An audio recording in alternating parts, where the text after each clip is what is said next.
भाजपा वाले जीत ही रहे थे तो फिर नाम काटने का क्यों अभियान चला रहे हैं? ये आतंकवादी लोग हैं, धर्म के नाम पे लड़ाने वाले लोग हैं। तेजस्वी यादव पहले भी थे, अभी भी है और कल भी रहेंगे।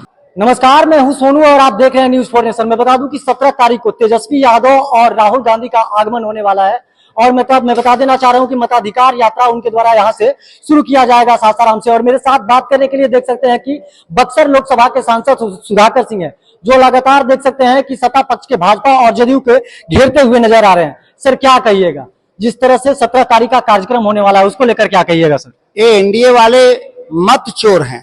देश स्तर पे मत चुराने का जो इन्होंने नया जो मॉडल विकसित किया महाराष्ट्र, कर्नाटक और दिल्ली में, वो चाहते हैं कि बिहार में भी इसको हम दोहरा देंगे। लेकिन महागठबंधन के रहते, तेजस्वी राहुल जी के रहते, हम उनके सारे मंसूबों को फेल कर देंगे। सड़क से सदन तक हम संघर्ष कर रहे हैं। आपने देखा होगा कि हम लंबे समय से सदन के भीतर संघर्ष कर रहे थे, माननीय उच्चतम न्यायालय के पास हम लोग खड़े थे और उसमें आज हम एक सफलता, आंशिक सफल हुए हैं। जहां आधार कार्ड को मान्यता मिला, जहां वोट कटे हुए वोटों की सूची प्रदर्शित करने का निर्देश सुप्रीम कोर्ट के द्वारा दिया गया। और आज 17 तारीख से 1 सितंबर तक, 17 अगस्त से 1 सितंबर तक पूरे बिहार में सड़क पर संघर्ष होगा। और यह संविधान बचाने की लड़ाई है, एक एक मत को बचाने की लड़ाई है। उन तमाम लोगों से अपील करते हैं, इसके जो लोकतंत्र में विश्वास करते हैं, जो चुनाव लड़ते हैं और सक्रिय हस्तक्षेप करते हैं भारत की राजनीति में, बिहार की राजनीति में, वो सभी लोग को आमंत्रित करते हैं कि 17 को सोरा के हवाई अड्डे पर आए और संघर्ष में साथ दें। लेकिन बीजेपी के लोगों का कहना है कि आप लोग शक्ति प्रदर्शन करना चाह रहे हैं, इसलिए कि जान रहे हैं कि आप लोग चुनाव इस बार 2025 का विधानसभा जीत नहीं पाइएगा। भाजपा वाले जीत ही रहे थे तो फिर नाम काटने का क्यों अभियान चला रहे हैं? ये 65 लाख क्यों नाम कटवा दिया? और इसके अलावा भी वोट कटवाने के चक्कर में पड़े हैं कि कागज जिनके पास नहीं होगा जमीन का, जिनके पास सर्टिफिकेट नहीं होगा पढ़ाई लिखाई का, उनका भी नाम कटवाने के लिए लगे हुए हैं। अगर ये जीत रहे हुए हैं तो क्यों ये कटवा रहे हैं? डरे हुए हैं लोग। और जिस इलाके की बात करें वहां तो 20 में भी हारे थे, 24 में भी हारे थे, आगे भी हारेंगे। भाजपा के फायर ब्रांड नेता माने जाते हैं गिरिराज सिंह, उन्होंने एक बयान दिया है कि अर्बन नक्सल के लोग वहां पर सासाराम में जा रहे हैं, यानी कि तेजस्वी यादव और राहुल गांधी को उन्होंने बताया है। सासाराम और शाहबाद मगध में जब चुनाव हार गए तो यहाँ के लोगों को, किसानों को, कामगारों को, कारीगरों को जो नक्सली साबित करने का प्रयास कर रहे हैं वो मुगालते में है।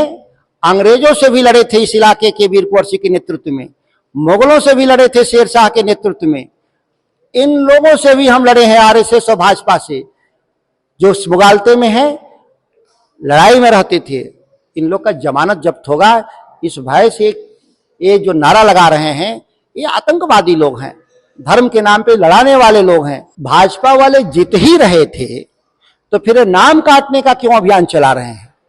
आज जब इनके रथ को हम लोग रोक दिए तो ये अनर्गल प्रलाप कर रहे हैं। प्रशांत किशोर जी लगातार जिस तरह से राजद पर और कांग्रेस पर हमलावर हैं, साफ तौर पे उन्होंने कहा है इस कार्यक्रम को लेकर कि 45 साल सरकार में कांग्रेस रही और 15 साल उनके साथ राजद रही, लेकिन बिहार को पीछे जाने का और जंगल राज बनाने का काम किया गया है। वो एक बार चुनाव तो लड़ लें, चुनाव में कुछ वोट तो पा जाए बोलने लायक। इस तरह के निर्दलीय लोग कुछ कुछ बोलते रहते हैं।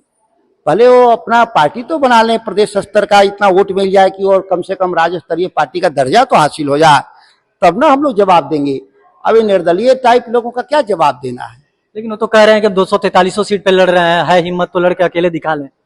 किसी को रोका है लड़ने से? पहले भी कौन रोका था उनको लड़ने से? उपचुनाव में भी लड़े थे, 5-6 हजार वोट पाए थे इधर शाहबाद में। अब उनका क्या जवाब देना है? उतना तो निर्दलीय लोग पाते ही रहते हैं। अच्छा, महागठबंधन में सीएम का चेहरा कौन होगा सर? तेजस्वी यादव पहले भी थे, अभी भी है और कल भी रहेंगे। लेकिन कोई विषय का बहस का विषय नहीं। लेकिन कांग्रेस के द्वारा जिस तरह से बयान दिया जा रहा है, कहा जा रहा है कि जनता तय करेगी। निश्चित तौर पे जो जनता ही किसी को मुख्यमंत्री बनाती है। कैंडिडेट पर पूछे थे आप, तो कैंडिडेट रहेंगे, बिहार की जनता तय करेगी कौन मुख्यमंत्री रहेगा। यह भी बात सही है।